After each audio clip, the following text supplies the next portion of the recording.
جہاں زندگی اور موت کی بات آتی ہے وہاں اللہ تعالیٰ نے موت کو پہلے رکھا۔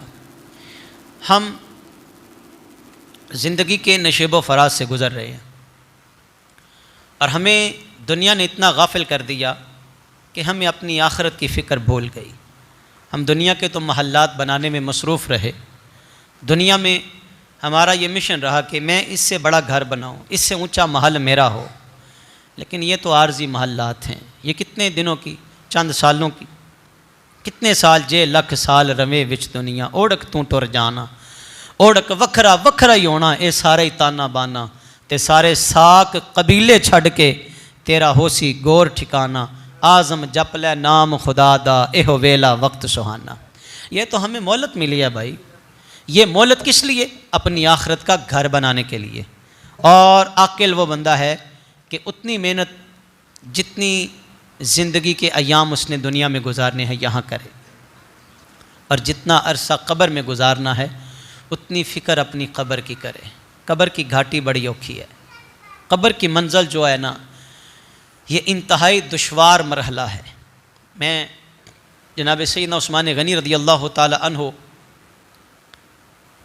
آپ کی بات اگر آپ کے سامنے رکھو تو دل ہل جائے گا۔ کون سیدنا عثمان غنی رضی اللہ تعالیٰ عنہ؟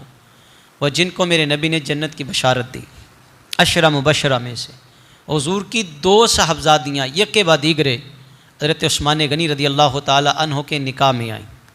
وہ عثمان غنی، حضور فرماتے ہیں کہ اگر میری 40 بیٹیاں بھی ہوتی تو میں یکے بعد دیگرے عثمان کے نکاح میں دے دیتا، میں یکے بعد دیگرے عثمان کے نکاح میں دیتا۔ وہ عثمان غنی رضی اللہ تعالیٰ عنہ قبرستان گئے تو قبر کے دہانے کھڑے ہو کے زارو قطار رو رہے ہیں۔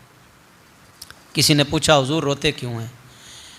میرے نبی نے تو آپ کو جنت کی بشارت دی ہے، آپ گریہ کر رہے ہیں۔ آپ فرماتے ہیں میں تمہیں کیا بتاؤں، جس نبی نے یہ فرمایا ہے نا کہ عثمان جنتی ہے، اسی نبی نے یہ فرمایا قبر قیامت کی منازل میں سے پہلی منزل ہے۔ یہ پہلی منزل ہے، جس کی یہ منزل سدھر گئی، جس کی یہ پہلی منزل آسان ہو گئی، اس کی دوسری منازل بھی سوکھی ہو جائیں گی۔ صاحبوں، مجھے اور آپ کو فکر کی ضرورت ہے۔